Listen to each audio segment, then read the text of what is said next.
আসসালামু আলাইকুম রহমতুল্লাহ বারাকাতু। আমি নিশান মাহমুদ। আজকে আপনাদের মাঝে নতুন আরেকটি ভিডিও নিয়ে হাজির হয়েছি। গরু পাললে প্রত্যেকদিন সকালে উঠে প্রথম কাজটা থাকবে গোয়াল ঘর থেকে গোবরগুলো পরিষ্কার করা, এবং আমি সেটা নিজের হাতে করি এবং প্রত্যেকদিন করি। সারাদিনের তুলনায় সকালবেলা এমনিতেই গোবর অনেক বেশি পরিমাণে থাকে। দিনের বেলা যে গোবরগুলো হয় সেগুলো আমরা সারাদিনে 3 থেকে 4 বার ফেলে থাকি, এবং রাতের বেলা যে গোবরগুলো হয় সেটা সকালে একবারে ফেলা হয়, যার কারণে সকালে এমনিতেই গোবর অনেক বেশি হয়। গোল ঘর থেকে সম্পূর্ণ গোবরগুলো উঠাই ফেলানোর পরে আমরা পাইপ দিয়ে সম্পূর্ণ গোল ঘরটা খুব সুন্দর করে ধুয়ে ফেলি, এবং গোল ঘরটা ধোয়ার পরে আমরা গরু দুইটাকে খুব সুন্দর করে গোসল করাই। গোবর উঠানোর সময় খারাপ লাগে, কথাটা সত্য। আর গরু পালতে গেলে গোবর উঠাতেই হবে, না উঠালে আর যে জায়গায় গরুগুলা শোয় সেই জায়গাটা পরিষ্কার থাকবে না। আমাদের গরু দুইটা খুবই শৌখিন। যদি গরুর গোয়ালের যে মেঝে সেখানে যদি সামান্য পরিমাণেও গোবর থাকে তাহলে আর শোয় না, সারাক্ষণ দাঁড়ায় থাকে। গরুর পা ব্যথা হয়ে যাওয়ার পরেও সে দাঁড়ায় থাকে এবং দাঁড়ায় দাঁড়ায় আমায় ডাকে, যতক্ষণ না পর্যন্ত আসবো আর গরুর গোলটা খুব ভালো করে পরিষ্কার করে দিব ততক্ষণ পর্যন্ত সে দাঁড়াই থাকবে এবং আমাকে ডাকতে থাকবে। গরুর গোলটা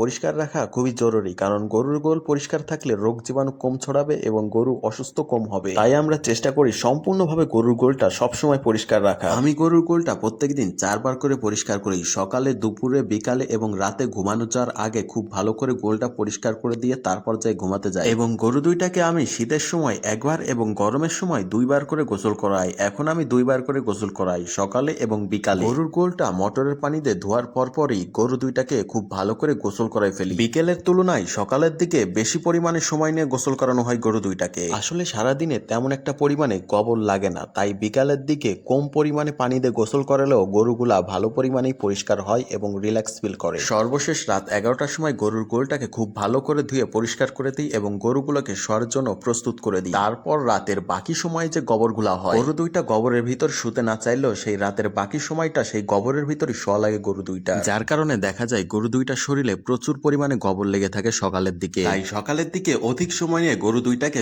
ডলে ডলে গোসল করাতে হয়। আমার দুইটা গরুর মধ্যে সাদা গরুটা একটু বেশি পরিমাণে গোবর লেগে থাকে। এর পিছনে কারণ হলো এমনিতেই সাদা এবং এর গায়ের পশমগুলা অনেক বড় বড়, এর পশমের সাথে গোবরগুলা একটু বেশি আটকে থাকে। আর এই ফ্রিজিয়ান গরুটা সাদা হওয়ার কারণে এর গায়ে সামান্য পরিমাণে গোবর লাগলে দেখতে অনেক খারাপ লাগে। তাই আমি চেষ্টা করি এদের দুইজনকে সবসময় পরিষ্কার রাখা। যেহেতু গরু দুইটার শরীরে প্রত্যেকদিন সকালে বেশি পরিমাণে গোবর লেগে থাকে, তাই প্রত্যেকদিন সকালে আমরা শ্যাম্পু দিয়ে গোসল করাই এবং বিকালের সময় শুধু গরুর শরীরে পানি দিই এবং ভালো করে বিরাজ দিয়ে ডলে দিই, তাহলেই গোসল করানো হয়ে যায়। আসলে ফ্রিজিয়ান গরুগুলোর শরীরে এমনিতেই অনেক বেশি পরিমাণে গরম থাকে, তাই প্রত্যেকদিনই গোসল করানো ভালো। আপনাদেরকে এর আগে কয়েকটা ভিডিওতে আমরা বলেছিলাম যে আমাদের জমিতে প্রচুর পরিমাণে ঘাস আছে, কথাটা সত্য, কিন্তু এই বৃষ্টির কারণে ঘাসগুলো কাটার পরে আর বলতেছে না, অর্থাৎ বড় হচ্ছে না। অর্থাৎ গরুকে খাওয়াতে হলে ঘাস তো আনতেই হবে, তাই ছোট ছোট ঘাসই আমরা কেটে নিয়ে আসতেছি। আগে 5 দিনে যে ঘাস আনতাম এখন একদিনে তার থেকে অনেক বেশি পরিমাণে ঘাস আনা লাগছে। আসলে ঘাসগুলো ছোট থাকার কারণে আগে যে পরিমাণ ঘাস কাটলে 10 আটি হতো, এখন সেই পরিমাণ ঘাস কাটলে মাত্র 2 আটি পরিমাণে ঘাস হচ্ছে, তাই জমির ঘাসগুলো একেবারে দ্রুত শেষ হয়ে যাচ্ছে। আসলে এই বৃষ্টির ভিতরে জমিতে যতই সার দেওয়া হোক না কেন কোনো কাজেই লাগে না। ঘাসের জমিতে পানি থাকার কারণে সার দিলেও সার পানির সাথে ভেসে চলে যায়, তাই সার দিয়েও ঘাসগুলোকে কোনোভাবেই বড় করা যাচ্ছে না। আসলে গরু পালতে গেলে যতটা সহজ মনে হয় ততটা সহজ না,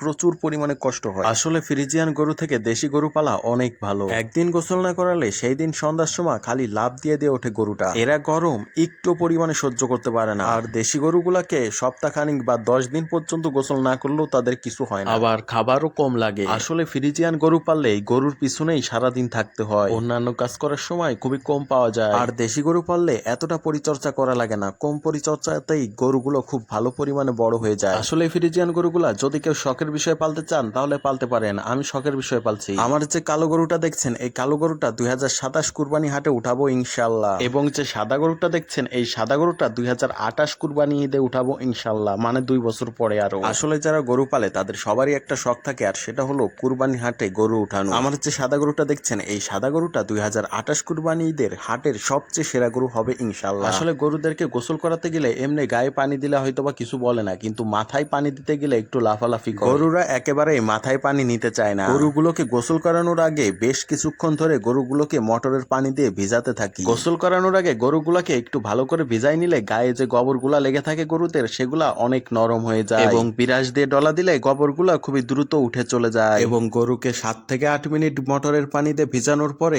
তারপর যখন বিরাস দিয়ে ডলা দিই তখন গরু একেবারে চুপচাপ দাঁড়িয়ে থাকে। আসলে গরুর শরীর সবসময় চুলকাতে থাকে, তাই বিরাস দিয়ে ডলা দিলে গরু খুব মজা পায়। বেশ কিছুদিন ধরে একটা জিনিসের খুবই সমস্যায় পড়েছি, আর সেটি হলো দিনের বেলা কোনো মশা নেই, কিন্তু রাতের বেলা এতটা প্রচন্ড পরিমাণে মশা লাগতেছে হয়েছে যে হঠাৎ করে গরু ডাক দিয়ে উঠতেছে, আবার লাফ দিয়ে উঠতেছে। প্রত্যেকদিন রাতে 2টা করে মশার কয়েল লাগাচ্ছি গরুর গোলে, কিন্তু কোনোভাবেই তাতেও কাজ হচ্ছে না। গরুরে মশাই কামড়ালে আমারও অনেক খারাপ লাগে। আমি চেষ্টা করি গোলের ভিতরে এবং গোলের চারপাশ সবসময় খুব ভালো করে পরিষ্কার রাখার, কিন্তু তারপরে এত মশা কোথা থেকে আসতেছে বুঝতে পারছি না। দিনের বেলা কোনো মশা থাকে না, কিন্তু রাত হলে প্রচুর পরিমাণে মশা আসে। আমাদের গরুর বড় মশারি আছে, কিন্তু সেটা টানালেও কোনো কাজ হয় না। মশারির ভিতরে মশা বেশি করে জন্ম নেয়, তাই আর মশারি খুলে রেখেছি। গোল ঘর থেকে মশা তাড়ানোর ভালো উপায় যদি কারো জানা থাকে তাহলে প্লিজ আমাকে কমেন্ট করে জানাবেন। আপনাদেরকে আগেই জানাইছি আমার গরু দুইটাকে আমি সবসময় ঘাস খাওয়াইছি, কখনোই খড় খাওয়াই না। সবসময় ঘাস খাওয়ানোর কারণে এখন খড় দিলেও খড় খাচ্ছে না। আসলে বৃষ্টির কারণে ঘাস না বলার কারণে ঘাসের সংকট দেখা দিয়েছে, তাই আমরা চেষ্টা করছি ঘাসের পাশাপাশি কিছু খড় দেওয়ার জন্য গরুদেরকে। খড় এবং ঘাস একসাথে মেশিনের ভিতর দিয়ে কেটে তারপর গরুর সামনে দিচ্ছি, কিন্তু গরুগুলো তারপরও ঠিক মতো খাচ্ছে না, বেছে বেছে ঘাসগুলো খেয়ে খড়গুলো রেখে দিচ্ছে। আসলে শুরু থেকে ঘাসের সাথে কিছু পরিমাণে খড় দেওয়া উচিত ছিল।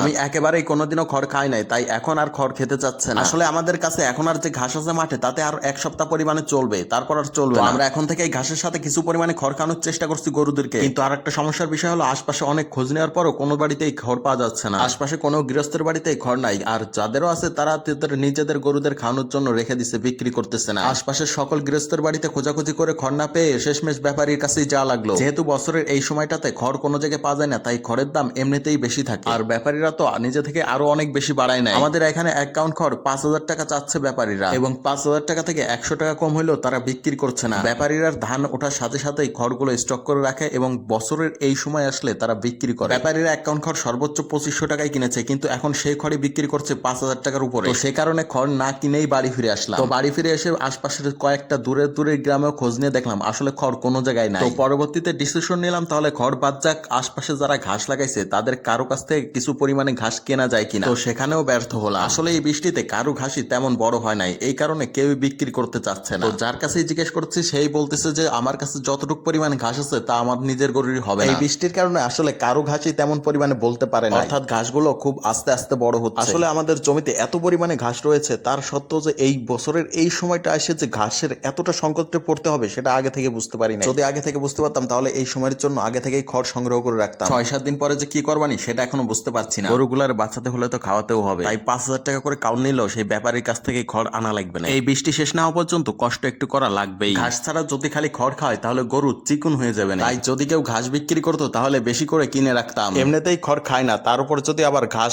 একেবারে বন্ধ হয়ে যায়, আসলে বিষয়টা খুবই খারাপ লাগছে আমার কাছে। ঘাস না দিলে হয়তোবা তারা পেটের দায়ে খড় খাবে, ঘাস দিলে যেরকম পেট ভরে খায় ওইরকম হয়তোবা ভরে খাবে না। বৃষ্টিটা কমলে ঘাসের জমিতে খুব ভালো করে পরিচর্যা করতাম এবং ঘাসের জমিতে খুব ভালো করে সার দিতাম, তাহলে খুব দ্রুত বড় হয়ে যেত ঘাসগুলো। আমার ভিডিওটা যদি আপনাদের ভালো লেগে থাকে তাহলে একটা লাইক, সাবস্ক্রাইব এবং একটা শেয়ার করে দিবেন। আসসালামু আলাইকুম ওয়া রাহমাতুল্লাহি ওয়া বারাকাতুহু। আমার ভিডিওটা দেখার জন্য আপনাদের সবাইকে অসংখ্য ধন্যবাদ।